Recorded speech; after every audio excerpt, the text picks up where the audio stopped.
So most of our friends and family by now know that we were on a truth and reconciliation learning tour focused on Indigenous people and land in Manitoba, Canada last week in a city called Winnipeg. And I keep getting the question from my loved ones, hey, how was the trip? Like, how would you describe it? And I've had real trouble putting it into words. I can put it into tears pretty easily when I start talking.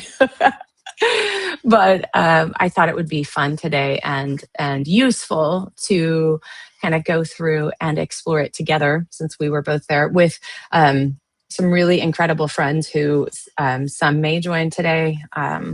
We'll see. Two awesome teachers, well, three, because Sarah is one of our teachers too, and a bunch of really incredible self-described grandmas and grandpas that we got to know at the Kikanan Center. So a whole lot to unpack, and happy to do that with you today. Yeah, it's good to be here. I kind of like forgot that it was today, and so I've spent the first half of the day reading and then cutting grass and then just like half falling asleep. So, we're kind of doing it all. Okay. We are doing it all. This is Yeah. my second cup of coffee, but probably not my last. I'm pretty sure I'm not entirely recovered from the sleep deficit. I Yeah, I'm was not for up in the sure. middle of the night quite a lot in Winnipeg because it was so disturbing on so many levels. And so, yeah, working to recover my sleep, but right now the coffee is helping. So, Yeah, the sunrise is like at what, like 4:30 or something crazy like that. And so yeah, it you would and I come were through waking my up every window. morning to having secret reading parties with very We had strong reading coffee. parties. We did have very strong coffee. May have been Yeah, unintentional. the Yeah, instructions on the bag were only for single cup, and so when you multiplied it out, you're like, oof, that's a lot of grounds. it was a lot of grounds, but we're not afraid of a lot of dark coffee. That is good. Yeah, good and needed. Yeah. So we were talking about this just before we hit go live, but tell me when people ask you, okay, what was Winnipeg like? How did you experience it? What are some of the things that where do you start? Because as my dearest bestest friend Serena said, we were talking and she's like, so it's not like it's a linear thing that you're going to be able to describe. She said it's more like there's like this swirling vortex above you of like so much experience that's all interconnected, and like what will drop down next, what little tidbit or storyline or observation or experience will come out. It doesn't sound like this is going to be a really linear experience to share. I'm like, that Yeah. is accurate. So what tidbits are coming out for you first? Yeah, what I tell people is that the quality of the trip is overall good. Like it was a well designed, well executed trip that did what it was designed to do. And what it was Mhm. designed to do was break our hearts. And so, yeah, it accomplished what it what it set Yeah. out to do for sure. But when you tell people it was a good trip, they think that you Mhm. were like riding buffalo and chasing polar bears and eating maple syrup on pancakes. And that's definitely not what was Yeah. done. Was It not a was vacation. yeah, not a vacation at all. It was a very heavy trip that was Mhm. packed with good quality Mhm. content with needed space for deep breaths, but ultimately just really really difficult material. I mean, not it's not anything that you'd want to wish upon somebody really, unless they were kind of ready for it mentally. Right. Yeah. That's a really good point. And for those kind of wondering what we were doing there. So this was I would say like the capstone learning experience to our master's in theology that we're both pursuing right now through St. Stephen's. So they offer three options for everybody, right, who comes to the school goes on one of these learning tours where you explore and experience what's happening in the conversation around truth and reconciliation in different parts of the world, and how the narrative is going, and how we can come alongside and participate. And so we both ended up in Winnipeg, Canada, which until this trip was a place I had never heard of. How about you? Well, I'd heard the name Winnipeg, but I couldn't have picked it out on a map for you. Hmm. I Hmm. probably seen the skate park and Like I remember the big word for the big Winnipeg that's in front of the skate park. But besides Okay. that, I hadn't really heard of Winnipeg, and I definitely could have picked it out on a map. Um, but as like you, when I first came to St. Stephen's, I was fully set on going on the Ireland trip, and Hmm. uh, and for those of you who don't know, like kind of what Annie was saying, all all three trips are centered around basically how people have used theology to bring about peace and reconciliation in the real world. And so instead of getting stuck in an office surrounded by books, you can actually see how they impact how theology impacts the world around you. And so we could have gone Yeah. to Northern Ireland and learned about peace and reconciliation between Catholics and Protestants. We could have gone to Hmm. South Africa and learned about apartheid. But Annie and I, for a plethora of reasons, chose to go to Winnipeg to Hmm. learn about Indigenous reconciliation. And so, yeah, this was a really good practice in getting theology out there in the real world to see how it Yeah. actually has impacted people negatively in the past with the Hmm. doctrine of Hmm. discovery, and how it's impacting people positively now through you know a uh, a more Christ-like way of reading the gospel. Yeah. Indeed. Yeah, that's a really good segue into, well, then why Winnipeg? So I want to go there, but I also want to say it, during the trip, I sort of allowed this realization to surface in my consciousness, which is when somebody asked us, like, why are you studying theology? Like, how does that even help? My new response to that, current response is, well, as I see it, I think theology is responsible for breaking the world. And I think theology is where I'm called to go and help mend it. And there are probably lots of other streams there too. But the one that I'm in is, I think we got off track when we began to view God in a certain way across the globe, not just through the Judeo Christian lens, but, lots back and back and back. I see thoughts about who God is or gods, and encouraging humans to be the sort of people who separate, divide, conquer, obliterate, and break the world. So I think it's important for the theologians of the world, the budding theologians, to come around this conversation and wonder how can we come around this needed human collective experience of telling and listening to truth, and then finding ways to work toward reconciliation through theology. So that's why we were there. But let's talk about why Winnipeg. Like, why did we go to Winnipeg to learn about Indigenous and land truth and reconciliation? Do you want to take a crack at that? Yeah, sure. First off, there's a really good book you could read about that called Winnipeg, or Winnipeg Which Visions of Canada from Winnipeg, an Indigenous Winnipeg. I Center. have it. I have it Yeah, too. Yeah. what's funny about the question that Annie is asking is that it is part of a 2,500 word response, like our very first reading response. So she's basically asking me to write my first essay for you Yeah. Can you here write your live. essay and I'm gonna Yeah. take notes while you do it? I'm just So gonna one print the transcript and turn it in before you do, so Lawrence thinks it was mine. There we go. Yeah. So Yeah. one cool fact about Winnipeg that we didn't learn until the last night, which was funny, is that if you were to put a pin in like the middle of the North American continent, you would be 15 kilometers outside the city limits of, yeah, Winnipeg. And so Yeah. it quite literally is the center of talks on Indigenous reconciliation. More specifically, just from beyond a geographic standpoint, Winnipeg is the center for conversation centered around truth and reconciliation in Canada, at least, because it is part of what's called the Treaty One territory.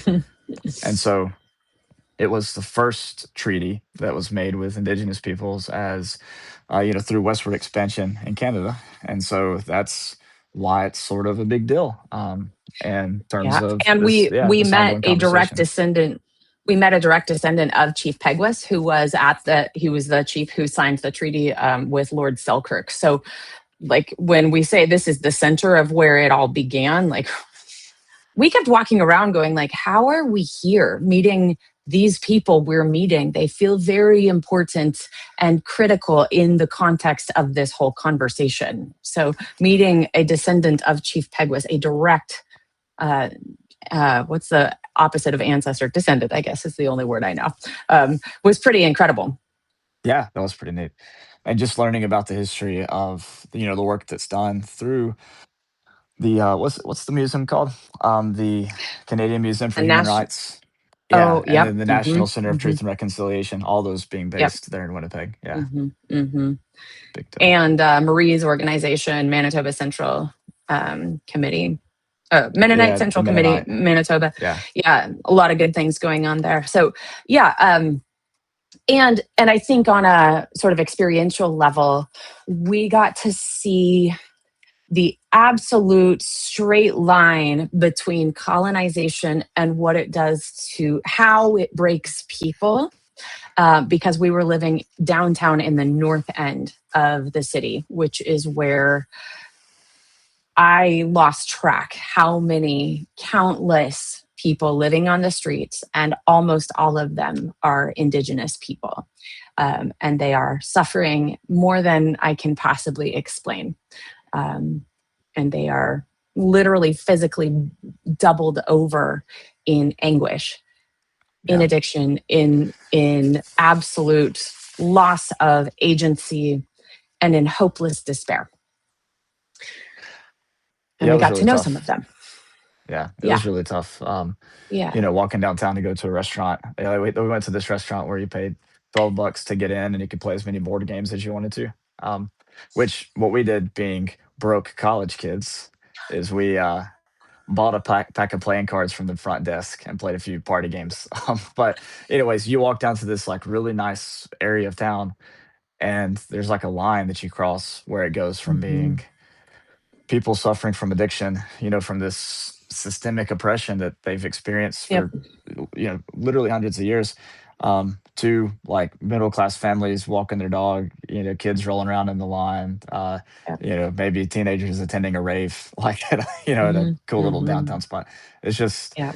really strange, the shift that takes place when you're walking through, and just moving through the city of Winnipeg. Yeah. Yeah. Really, really strange. And having opportunity to come really close to the people living in anguish on the street. And Yeah. I keep thinking about one man that I met and spent some time with, and I'll never get his eyes out of my head, nor do I want to. When I was holding his hand and he was waiting for an ambulance and anguishing to the point of hardly having words and looking me in the eye and telling me he loves me. Yeah, it Um, was tough. these are things I will carry with me forever, and I hope are doing the work of excavating any lingering colonialism that lives in me, and helping me to be more and more dedicated to what can I do to work forward reconciliation, hearing truth, and bringing forward solutions, or coming alongside those who are. But Yeah. like you said, it was impossible to ignore this like imaginary line where we're walking and people are in various stages of their drug use at the moment. Some are quite lucid, some are completely absent from their bodies at the moment, and some have a group of friends around them hoping to revive them, right? And so we see people coming by with Narcan, and we're stepping over needles and all of this, and then all of a sudden we're in like suburbia or downtown, so like a cleaned up downtown Winnipeg, quite affluent part of the city, and we're like, did anybody notice we just crossed some line? What's Yeah, I that think it about? was yeah, I think it was Lawrence that said that, that we were it was interesting talking to us about our experience in Winnipeg, because as Mm. someone who lived there for, Hmm. like 6 or 7 years, that Wow. people usually talk about the city differently than, Yeah. tourists, outsiders talk about the city Yeah. differently, because they usually focus on the Human Rights Museum or the Forks or something like that, Yeah. and they don't, Yeah. kind of view it from the lens of, a bunch of privileged middle class white people walking through the North End for the first time. Like that's Right. not most Right. people's introduction to the city. And so yeah, it was very, very jarring. And then also jarring coming back home, just to kind of like bookend the conversation. Right. Just coming back home and not not having to lock your vehicle up, Hmm. behind a Hmm. 8 foot tall fence. Like that's a bit of a different Yes. experience, right? Yeah. A totally different experience, and just causes me to sit and wonder, you know, like, are things really the way that they are in my neighborhood? And I live in kind of a colorful neighborhood, but in a world where I generally feel physically safe most of the time, Yeah. at least a lot more of the time than not. Is this reality? And so we came up with the analogy, as you know, I love to work with metaphor of, if you were going to go buy a horse and I were selling this horse to you and I were like, look at the pretty head, right? Beautiful shape of the face and good teeth and like clear eyes. And you're like, we can look under the mane and see it's just such a beautiful horse. And then you're like, well, let me see the rest of it. And I'm like, oh no, this is all you need to know. Like, it's a really healthy horse, but maybe one of its back legs has a wound that's abscessed, or maybe it's broken or whatever, and so it's not a healthy horse, but the part that you see looks really healthy. And so I've been working with that metaphor a bit to learn, okay, when I see the world through my privilege lens, I'm white, I sort of identify as Christian kind of loosely these days, but um I'm considered affluent by judging by the standards of what most of the rest of the world lives by. Then when I'm looking at the beautiful things and the infrastructure and the fountains that we enjoy and the museums and bookstores, am I just looking at the head of the horse and ignoring what's really happening back here that's out of sight, where colonization has absolutely broken entire groups of people and the land? And so how can we, yeah, one of the questions that I keep sitting with is um, how can I hold all of this as I am still firmly planted in the world that I'm in right now and be Yeah. aware of it? Yeah. And also, I mean, anytime you go outside and walk around, I mean, if you're living in North America, I suppose, and it depends on where you live elsewhere, I guess, but, Yeah. just go outside and walk around, you're walking on land that used to happily belong to someone else, you know, several hundred years Yep. ago, that they were free to hunt and to Yep. plant gardens Yep. on and raise their kids and everything with no fear Hmm. of, outside forces carrying strange diseases and strange weapons and strange languages. And so, you know, regardless of where you live, you are in North America, you're benefiting from this program by the church and by the state to extinguish the people who lived on this land and to seize it for themselves, many times in the name of God. And so it's really, Yep. it's really, it's hard not to feel at least somewhat guilty, for Yeah. Yeah. benefiting from that. But it Yep. also issues a challenge, and that is like, well, so how do we work towards reconciliation?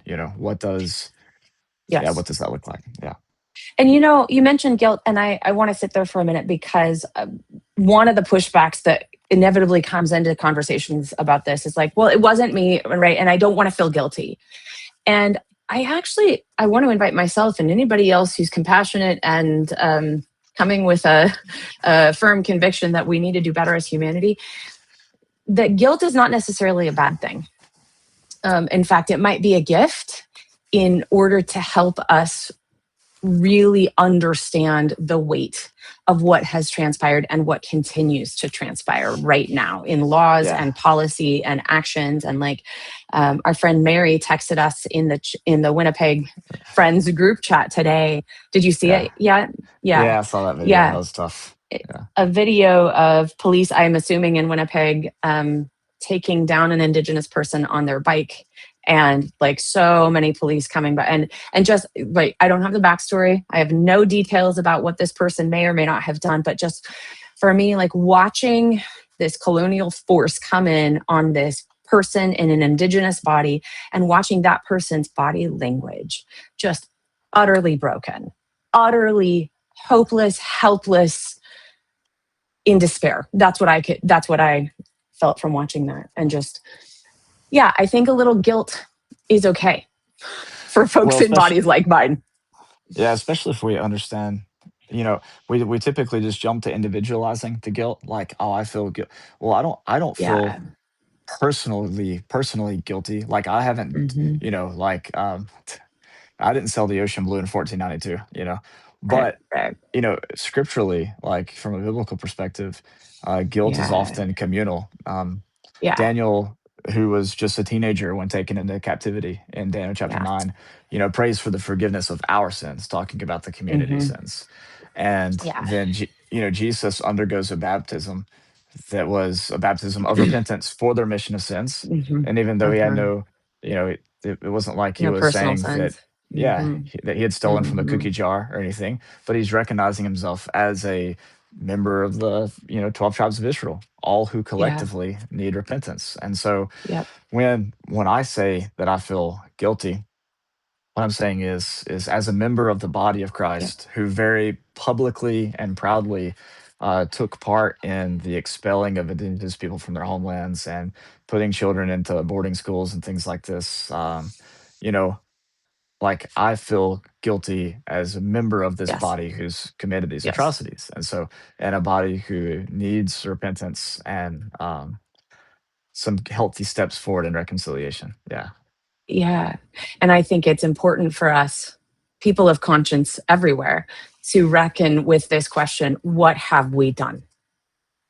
Yep. What have we done, and what are we continuing to do? And examining how are we perpetuating the insidious doctrine of discovery and all the other things that let us think we're okay, we're in the comfort zone, we're in the right to be doing what we're doing, and not actually sitting with the weight of what has transpired and continues to. Mm. Yeah, you mentioned the role of the church, and that's something that is so striking to me as a lifelong follower of Jesus, and for much of my life, a member of, a couple of different churches. To come close to the reality that is so much more horrifying than I recognized before, of the churches, and not just one church, right? And so I hear my Protestant friends being like, yeah, it was the Catholics. Yeah, it wasn't just the Catholics. So like let's take a moment with this.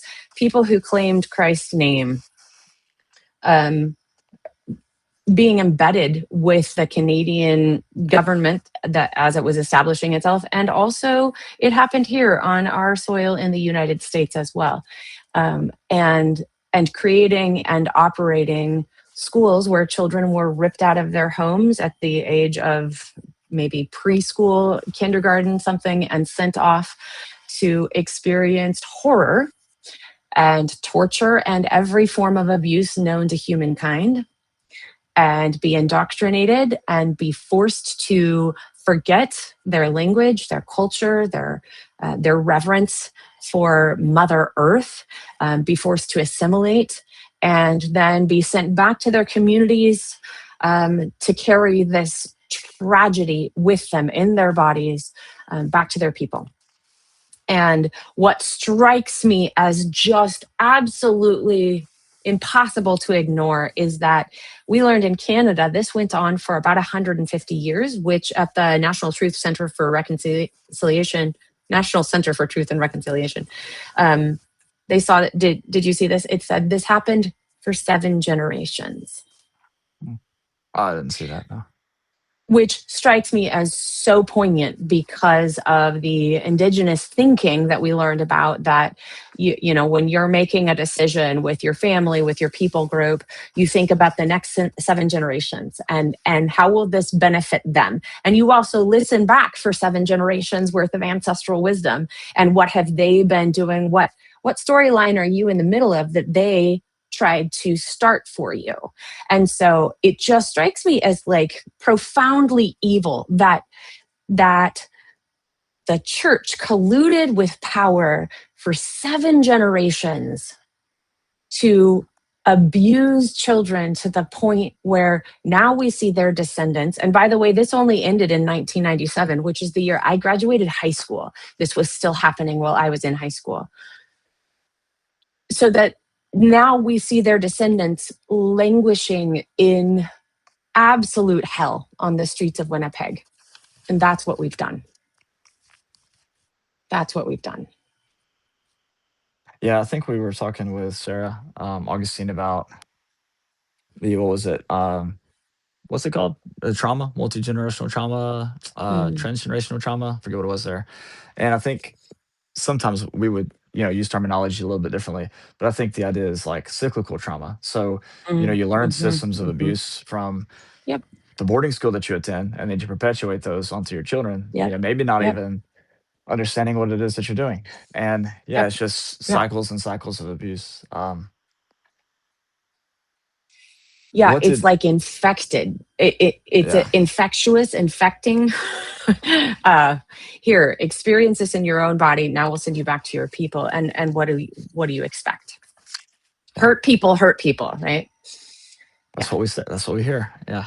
that's what we hear. Yeah, yeah, Which makes you just light up with all kinds of joy and hope when you get to experience, and due to like confidentiality, we can't name any names yeah, here. Just try to remember that myself, as I about slipped into that. But yeah. Hmm. when we hear stories from some of the people that we interacted with, where they're just so kind and generous and telling Yeah, jokes, and you yeah, know, just going out of their way to embody joy yeah. and hope and peace. And you're going, wow, the resiliency of the human spirit, on the one hand, right? But also Unbelievable. brave people who step up to break these cycles of trauma. Um, Yes. and I know a lot of the Yeah. people who follow my blog and who probably follow yours too are some Yeah. of those very people who have experienced all kinds of religious baggage and spiritual baggage and whatever else. And now they're like the first one in their family's history to stand up and be like, yeah, you know what? I think actually we're going to try to do this a different Yeah. way with our kids. Yeah. Yeah. Yeah. Yeah. Thinking of, as you mentioned, one of the women that she's an elder who spoke with us about missing and murdered Indigenous women and girls in Two Spirits, gave us her family's personal stories. And Yeah. now I totally lost my train of thought. It intersected with, um, she was talking about, um, no, dude, I just lost the thought again. Oh, no. I hate it when that happens. The one that you're talking about, she's actually one of the few that Yeah, we can name though, because she's like nationally recognized as someone this who's is true. Sue Caribou is her name. Sue If you want to Caribou. look Yeah, up she, the, I mean, if you look her up, like, anything that you Google from this conversation, be prepared, have the tissues ready, and yeah, you know, maybe a torch and a pitchfork at hand too, because yeah, it's tough. She, it is rough. yeah, she's the one who told us about her campaign with what do they call it? What do they call governors in Canada? Premiers? Premier. She Yeah, goes and sits at the premier's office till he yeah, listens to her. for hours at a time, and she campaigns to get him to open up the landfills Yeah, so that she can go and search for her niece, I believe it was, her niece and Tanya. yeah, Yep. and they've already found 3 women in the Mhm, landfills mhm. from the same period of time that her niece went Yeah, missing. Just yeah, those kinds of stories. I mean, it's not like history. This was the thing that kept being pounded into us. It's not history. This is like real life stuff that's happening right now. It's not like yeah, the effects of what the church did to some of these kids in these residential schools, like is we just study in a textbook. Like there's people literally on the streets who experience this stuff, who yep. are suffering from so much pain.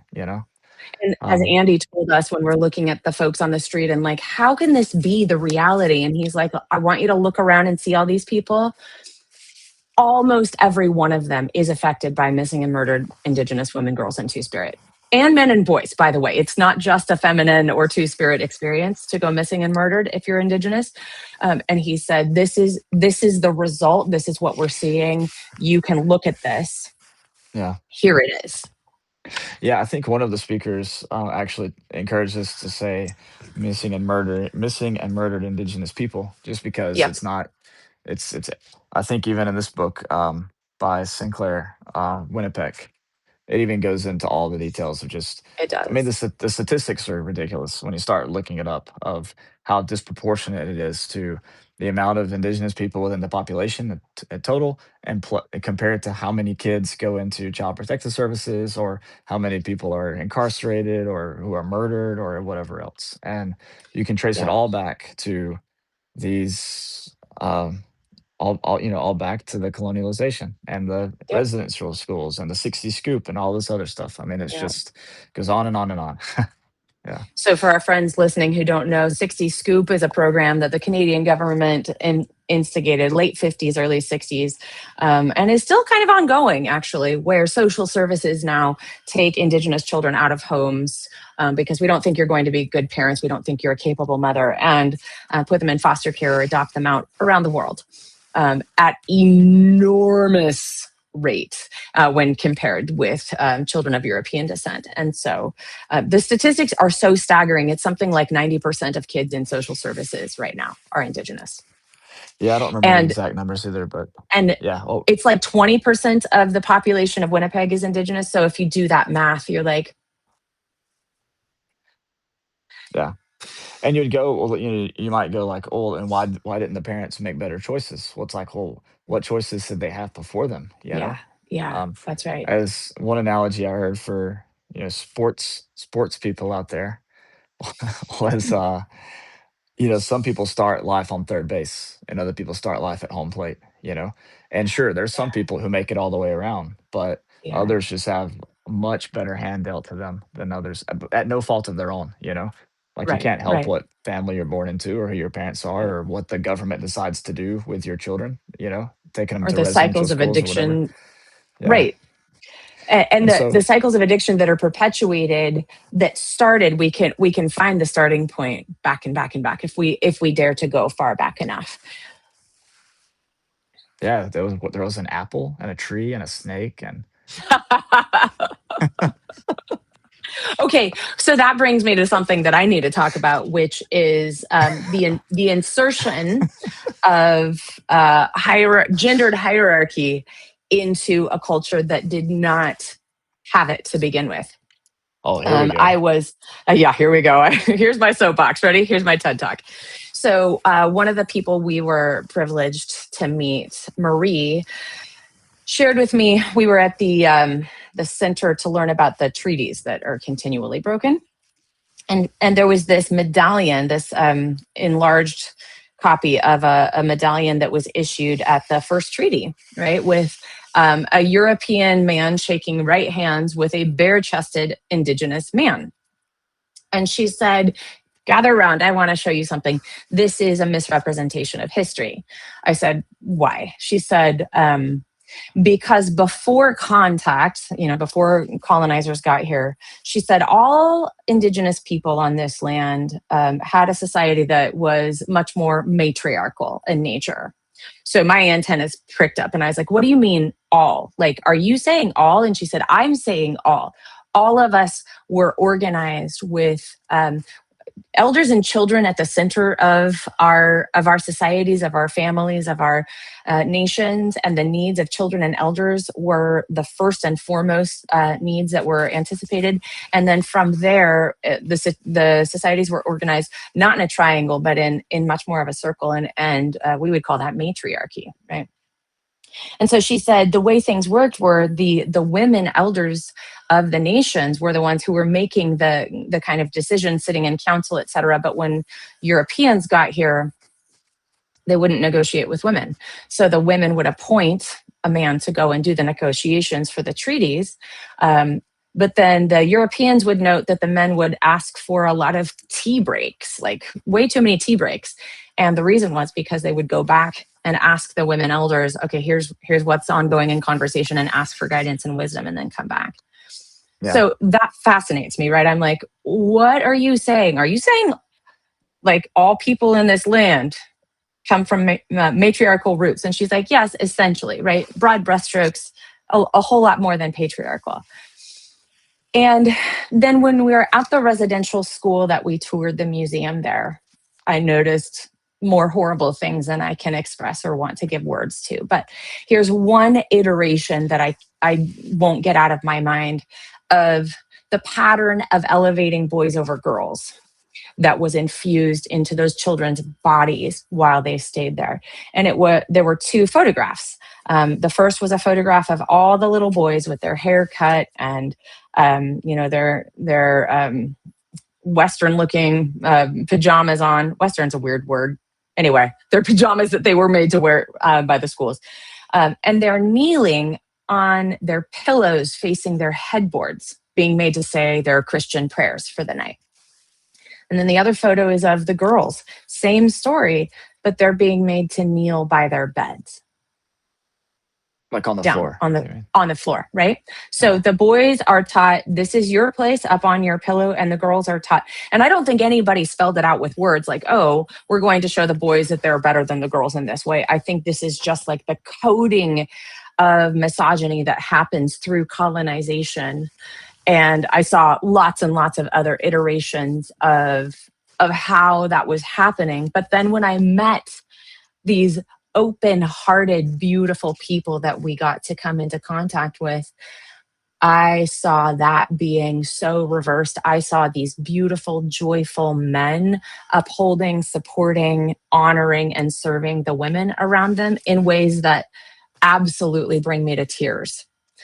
Yeah. So, Yeah, I didn't understand, like, I didn't even understand the functional point behind the different prayer postures. That was kinda strange, but, you know,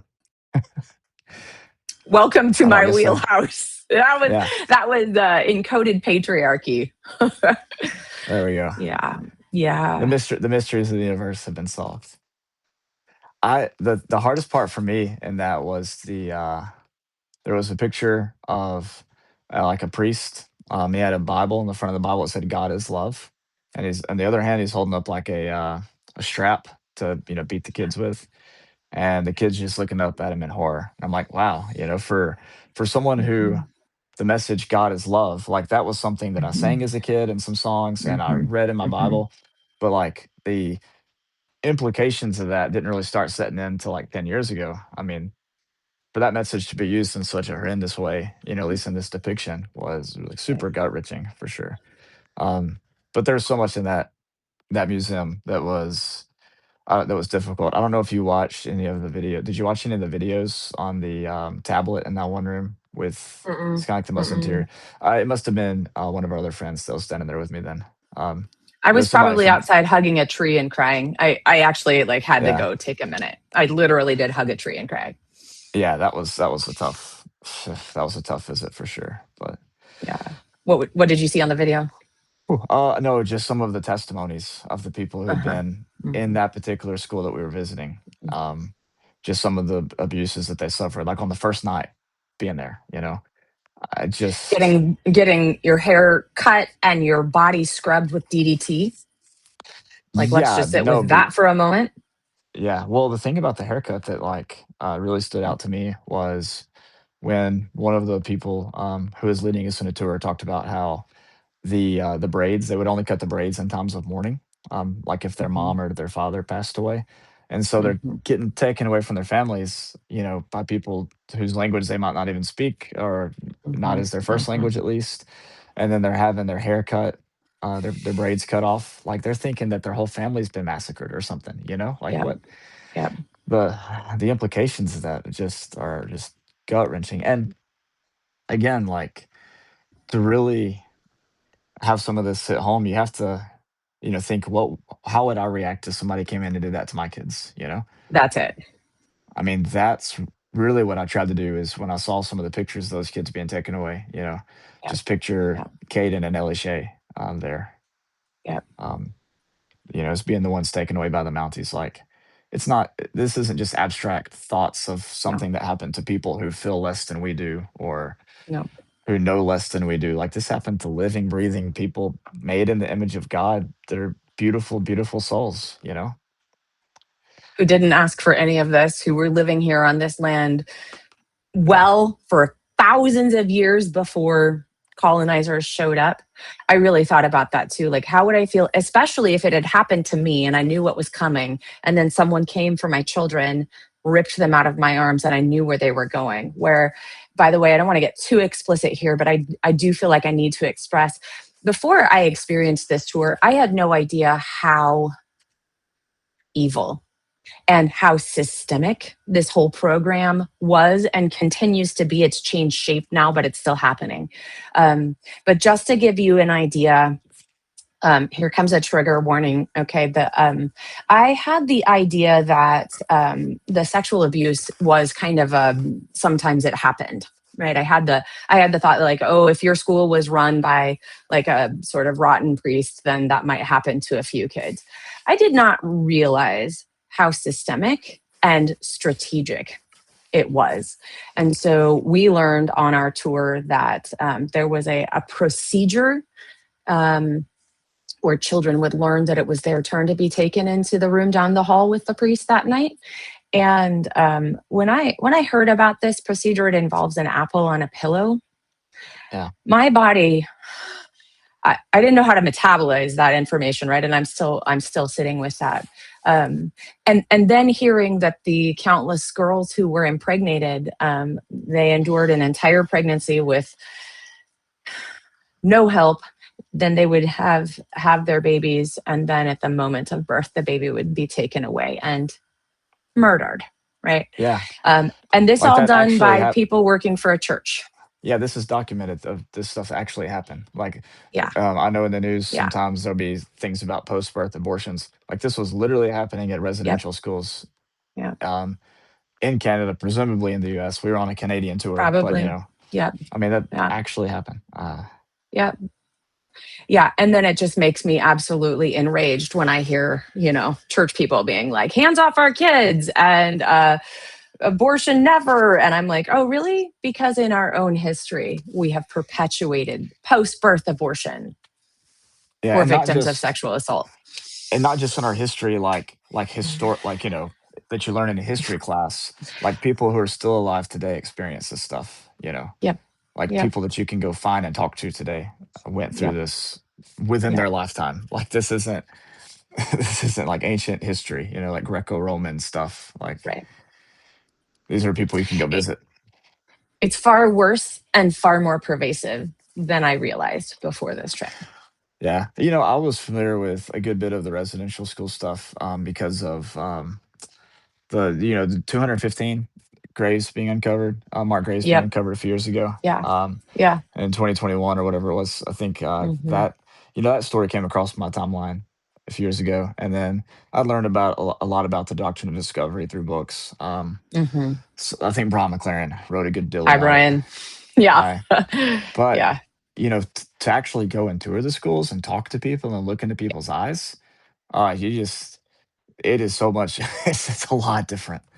It's a it's lot a lot different than different. reading about it in a Yeah, book for sure. And yeah, so, yeah, yeah, just being there in those spaces, that stuff, where that stuff happened was shocking. But then yeah, to come back home and to go, wait a minute, this didn't just happen in a faraway magical place called Canada, where the sun is always shining and all this.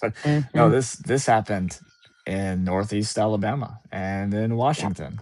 And so these are hmm, like, you know, these are things that happen right outside our door. yeah. And so, Strategically, purposefully, it really like gut punched for me when we saw the blueprint of the plans for the schools, where oh yeah, there's a yeah, cemetery planned. They planned for children to die there. And so they built the schools with a cemetery so they would have a place to bury children. yeah. Not and so you would think, "Oh, did they do this at other boarding schools too?" Well, here's the thing, imagine that because again, we're not talking about, like, 200 years ago or 300 years ago.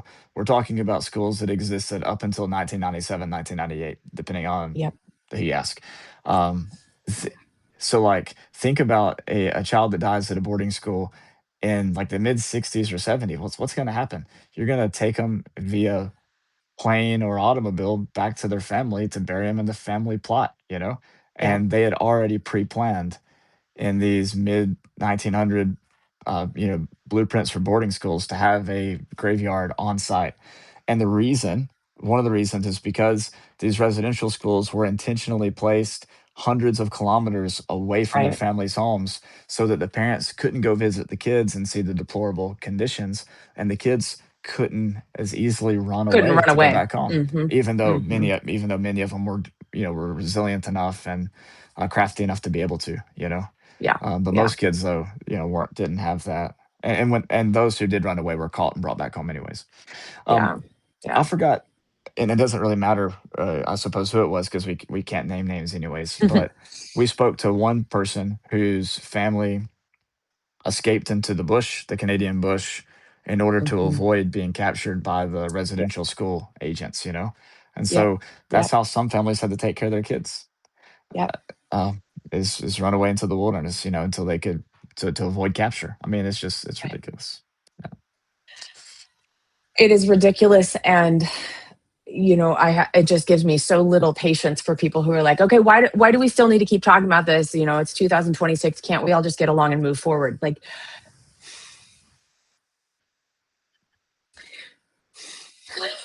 I don't even have Yeah, words for that. yeah, if this happened to people, hundreds of years ago, like, okay, we've gotten past the the Roman conquest of Greece in 64 BC, because we're all Right. like, maybe, maybe. Maybe. Um, but like, these people are still alive, like Yeah. the people that Yeah. suffer these injustices are still living and still suffering the consequences of them.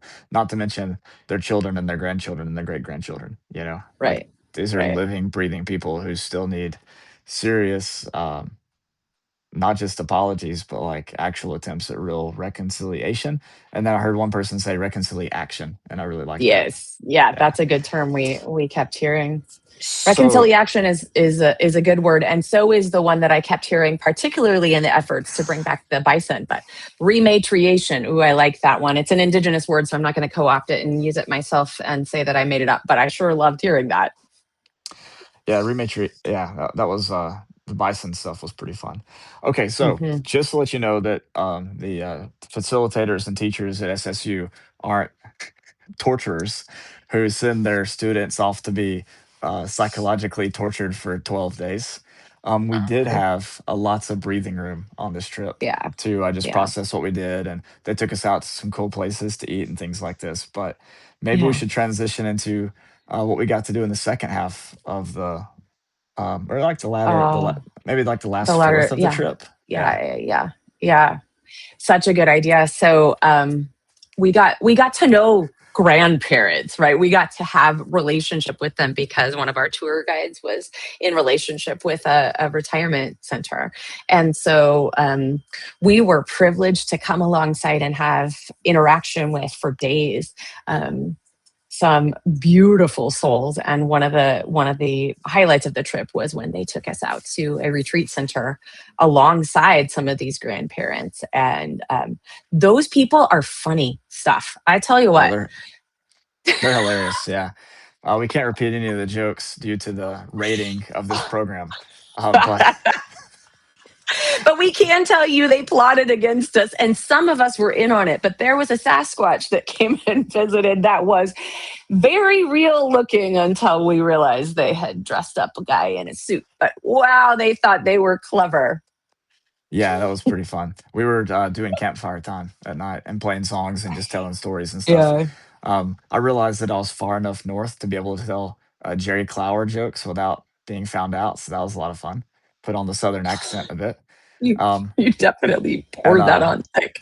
one of the guys, he's a helper at this at the one of the places we were visiting. He dressed up in a Yeah. Bigfoot costume and was, romping around the woods out there, and I was scared some of us. Some of us were not in on it, Daniel. Do you want to talk Well, about who was in on it? I don't know. I just we magicians, we have our ways, of knowing things that others don't know. So So I'm sitting by Sarah Augustine, who, if you haven't learned who she is, please Google her. She is doing phenomenal work to help us dismantle the doctrine of discovery.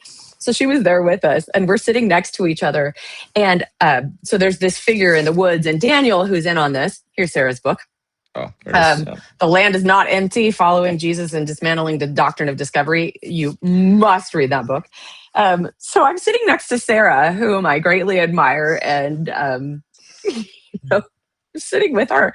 And Daniel keeps looking into the woods. He's like, I think there's something there, right? Like seeding the fear into this conversation. I'm like, Daniel, there's nothing there. Well, I finally turn around and look, and there's something there, right? It is absolutely not a bear. It is standing, it is staring at us, and it's not a human. And I'm like, well, the folks around here have stories about Sabe that they are like the same kinds of stories about the wolf and the bear and other creatures that I've seen before. And so I'm like, who am I to say that that Sasquatch are not real, right? So then I'm looking at this and I'm like, I think this is a Sasquatch. Like, I think it's come to join, these folks around the fire. Like, I think this is real. And I look over at Sarah and she is genuinely terrified too. And I'm like, if Sarah Augustine is scared right now, like we are in the troubles. So she and I and another one on our tour, Joanna, we like back away and we wrap arms around each other. And I'm like, will someone tell us what to do? And I look around the fire and all the grandparents are like looking around and they're like, yeah, we think, no, it's for real. And somebody's like, where's this person? Oh, he's over there. Yeah, no, Well, so oh, no, that was me. that was you. That So was they're you. like, Thank you. let's call him Brian. They're like, "Where's Brian?" I'm like, "Oh, he's over there smoking on the other porch, you know." And so, Which hey, had happened. I got my Canada accent back for a second there. It's like, yeah, You he's sure over there did. smoking on the porch, and which was very likely. But he wasn't smoking on the porch. He was wearing a Sasquatch costume, standing behind a Yeah. tree. Yeah. Yeah. And so then So finally, yeah, go ahead. I was kind of not voluntold, but I don't know. I guess, the one who grabbed the flashlight and ran off into the woods to find this Yeah. character. Yeah. Meanwhile, I'm yelling after you, like, you have children. What are you doing? Like, I see it. And people around the fire are like, well, maybe it's nothing. And I'm like, do not gaslight me. I know what I'm seeing. There is a figure right there, and it's not a bear, and it's not a human. And you're going toward it with your camera. And I'm like, are we going to have to call your wife and tell her? She's like, what? She wouldn't be the least bit surprised if I was, ripped limb from limb by going into the woods at night chasing some kind of something. Yeah. Yeah. Yeah. Well, and then the grandparents began to laugh, and we realized we'd been had, and they thought they were so clever. They were Well, they so were. pleased with Yeah. themselves. Yeah, but that was a lot of fun. We also got to play board games and do puzzles and stuff. Yeah. I I got to play somebody in chess who was actually pretty good at chess. That was pretty fun. Yeah, and then Yeah. um, Yeah. and also met a fellow magician, and we swapped a bunch of card Oh, you tricks. swapped some tricks. All right. All right. Yeah, Yeah. yeah, it was a lot of And fun. they circled us up and gave us so many gifts. I got a purple ribbon skirt, which, if you've ever interacted with any of the work I do, the color purple is pretty important to me. And they said, oh, we don't decide who gets the colors. That's creator. So whatever skirt comes to you is chosen for you by creator. And wow, there were some really beautiful moments there. Yeah, I didn't get a ribbon skirt. You got something else you want to show, the medicine wheel that you were gifted? Oh, it probably um, Maybe. yeah, if it's there, hang on, let's see. Okay. Yeah, there it is. Okay, I very think good. I saw it on your shelf earlier. Like I, awkward. Yeah, I got a yeah, there it poppy is. for Mm, Remembrance Day, Veterans Day for U.S. yeah. folks, November 11th, and those are the Yeah. colors of the medicine wheel, and then they The also medicine represent, wheel. yeah, all the different spectrum of shades of skin that human beings Hmm. show up as, and so it's, Hmm. yeah, Hmm. about unity, but it was also about that particular symbol is about. It's a reminder that in World War I and World War II, there were indigenous fighters as well, who Yeah. weren't obligated to fight because of their treaty status, but went and fought anyways yeah, Yeah. out of a sense Incredible. of what is it? Out of a sense of honor, I suppose. But Yeah. yeah, but that I love having that that. space at the end of the week and just throughout the week too. We did some fun Hmm. stuff. Like we went to the Yeah, we Forks, did. which is a really cool place that has all these shops and coffee and Great other, food. yeah, good food.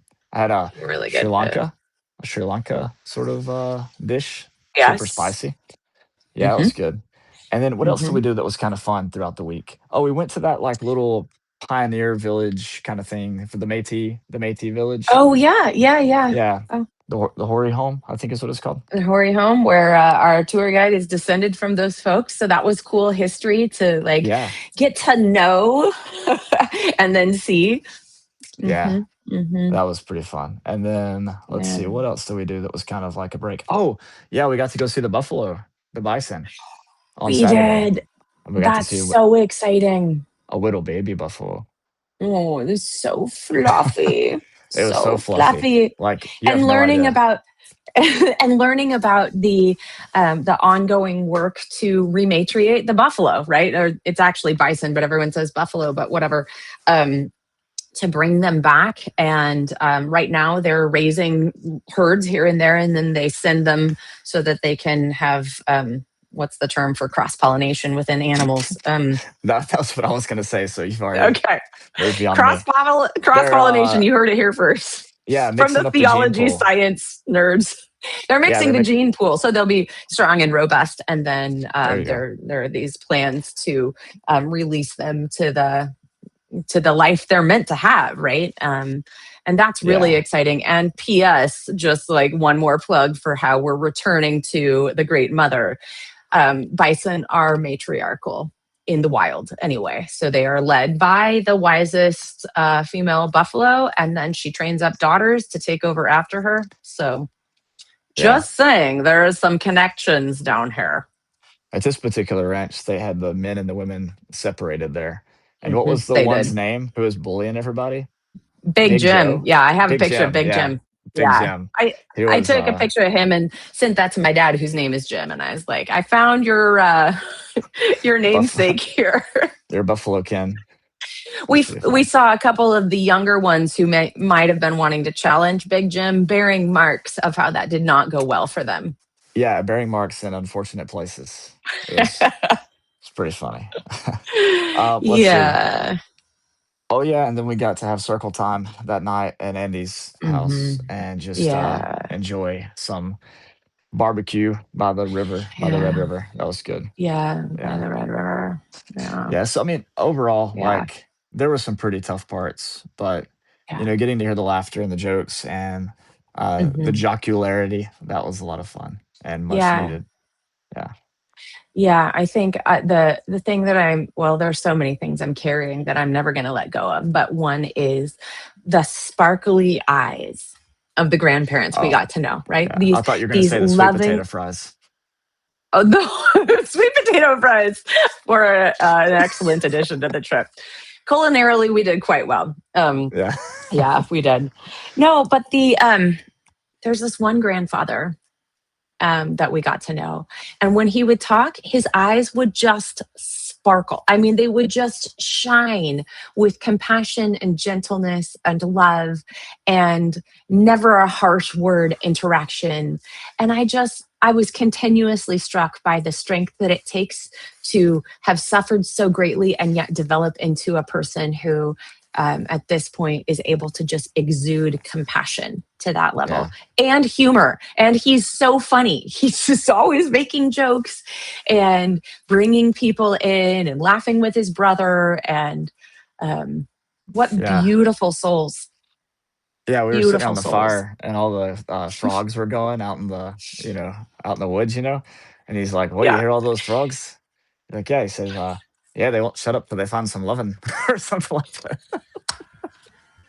Yeah. And his brother's always trying to like foist him off on some young woman. Like, hey, my brother's looking for a wife. He's filthy rich. Well, maybe not rich, but he's filthy. Like, it's Oh like yeah.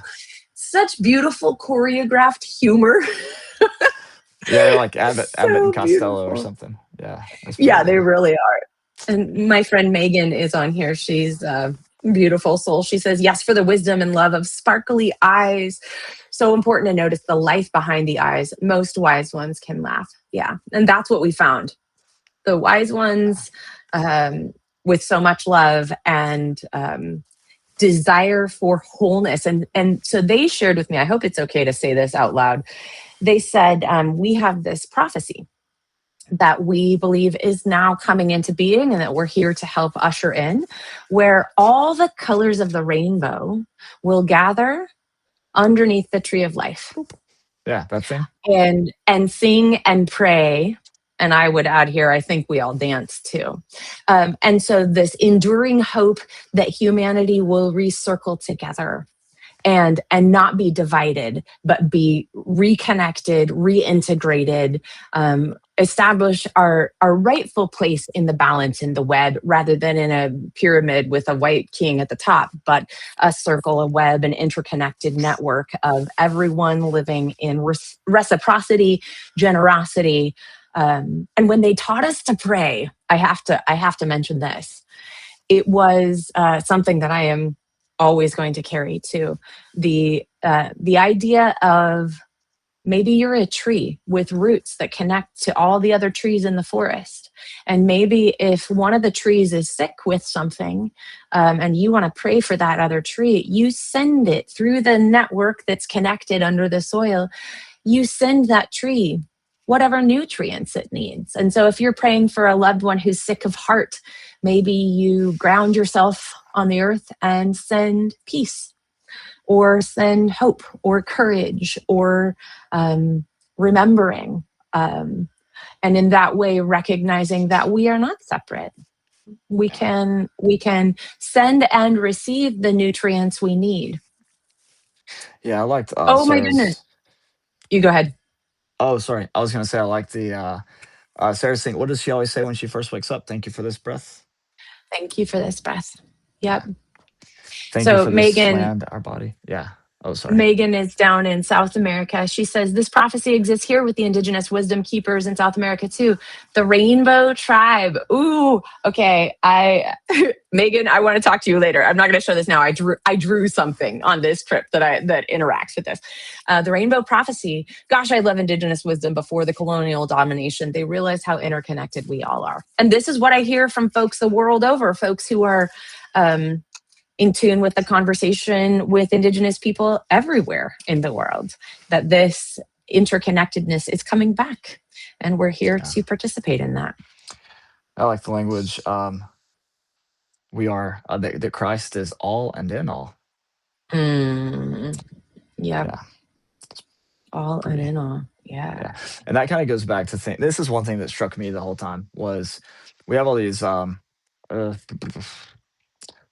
we have all these assumptions like what's the trope in the old movies like the noble savage or something like that, yeah. yeah. Mm-hmm. um Mm-hmm. and so then but when you start hearing about all the traditions and things like that, like there's this one thing called the seven noble teachings, or the seven sacred teachings. Love And these. I know Daniel was here at one point. I was sending this to him a Daniel while Farr. ago. Yeah, Yeah, and Zoe was here too earlier as well. yeah. Hi, And Zoe. yeah, the teachings are like the highest one is always love. And then you have like Always wisdom and love. courage and honesty and things like this. And then you start comparing Truth. them to Mm-hmm. the Beatitudes or to the fruit of the Yeah, Spirit or to a lot of the list of virtues in the New Testament. And what you yeah. kind of realize is, wow, these lists are all basically the same, especially Mm-hmm. in that they centered around love. And then it's like Mm-hmm.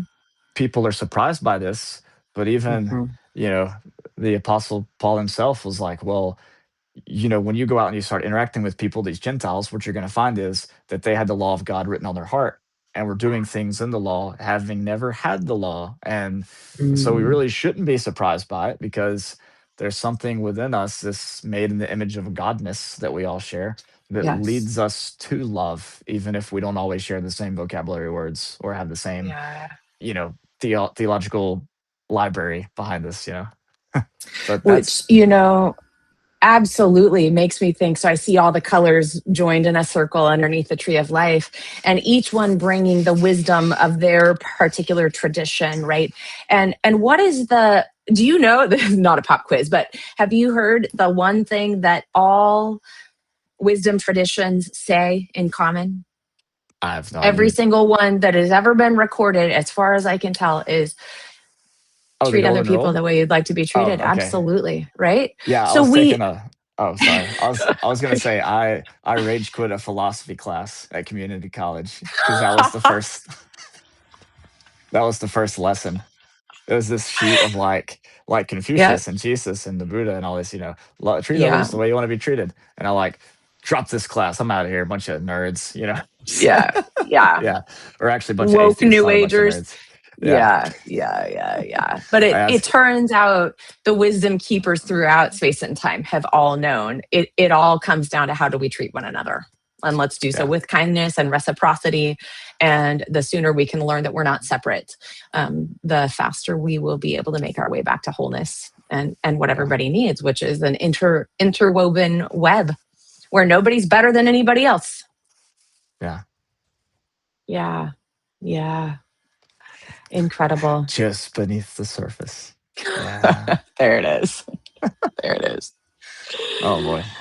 Well, thank you for helping me unpack some of this. I have struggled to put words and to know how to even begin to think about writing about this for school and also just for what I will do next. So it's helpful to have somebody who was there, saw what I Yeah. saw, felt some of the Oof. same things, Yeah, and you saw different things than I saw, even looking at the right? same things, right? Yeah, Yeah. yeah. Which is why we all need each other. Yep. Yeah, For yeah. sure. Any last words of wisdom or hope? Was there anything here that you saw that left you really hopeful? That's a question I would love to end on. Oh, left me really hopeful. I mean, I saw a lot that left me hopeful. I mean, I think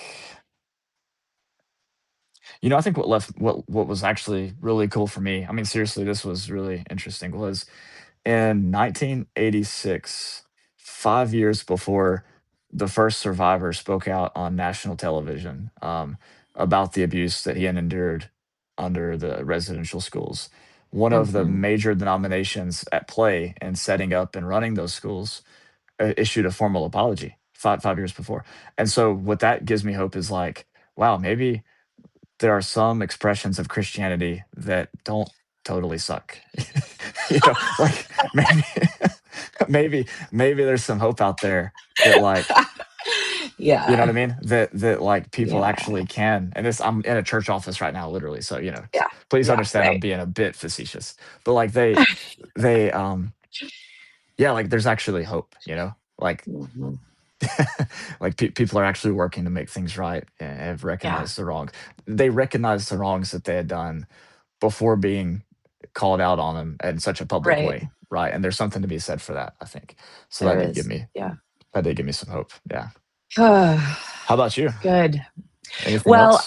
many things, but I think the image that I continually go back to is the people that we came close to, and we were privileged to meet so many incredible Indigenous folks and folks from settler origins who are working here at the conversation about how do we begin to work our way back to wholeness. But the fact that they are praying with feet to the ground, right?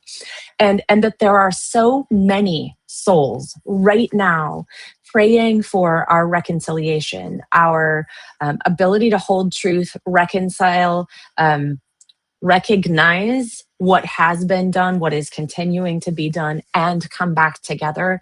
People who have every right to be absolutely unwilling to continue the conversation, and yet somehow have the courage and willingness to extend yet another, in our word, olive branch, but I think that's maybe more Judeo Christian. Maybe it's a feather, maybe it's a teaching offered. To say let's bring the circle back together. And so their prayers in particular, I watched one woman that I just came to absolutely adore, and she's funny and she's warm and she's razor sharp wit, and she also is out there praying with the buffalo. Right. I wonder if you saw her when we were driving by on the truck, and she was just standing out there before we entered in, and she was in this posture of prayer and communion that I can't begin with my Western mind to understand all she was doing, but witnessing and knowing that there is so much prayer for reunion, remembering, reinstating the natural order, which is beloved community. That gives me a lot of hope, and it allows me to put my feet on the ground and pray the same thing. Yeah. Yeah. Well, thank you, Annie. Thank you. Oh, Jen brought in Octavia E. Butler. Thank you. Love her. Yes, yes. Thank you to everybody being here. Thanks, Megan. You like my head shape? That's good. I may never go back. This is so much fun and it's so easy. So thank you. You're talking about more efficient. I mean, you're saving water, you know? I'm You're saving saving lots of water, water. Yeah. right? And I don't need product anymore. So I'm keeping hopefully animals out of cages in that way. So There you go. One shaved head at a There we time. go. One shaved head at a time. Well, many blessings to all of you. We learned a word. I hope it's okay if we use. It's the word up in the area we were at for thank you, which is miigwech. So miigwech to all of you grandparents who loved on us, allowed us to get to know you. I'm going to send this to my contact there at Kikanan, so maybe this will get out to you. But a deep reverence and gratitude for all of you, because you are the real deal, and we see you and we love you and we're here to follow you. Yeah. And thanks to everybody for being here. Yeah, for sure. Thank you all. Thank you so much. And thank you for having Mwah. me on, Annie. It's always fun to hang out Yep. with you. Hey, we were See you way more again. focused. We had an outline. How about We that? did? We had an Yeah. outline? Well, we had the You had calendar. an I was kind of outline. like, looking at it. Whereas last time we were together, we were just We all over the didn't go like place. on so many tangents that we're like, where's the No, river? Well, okay. Don't we worry, we friends, that'll come back. we referenced him, but we didn't even mention his name. I think he that's pretty he whose name straightforward. does not need mentioning. He was here with Yeah, us. Yeah. it was. Just Yeah, below the surface. just below the surface. Bye everybody. Love you so All right. much. See ya. Bye, Rob. Oh no, you didn't.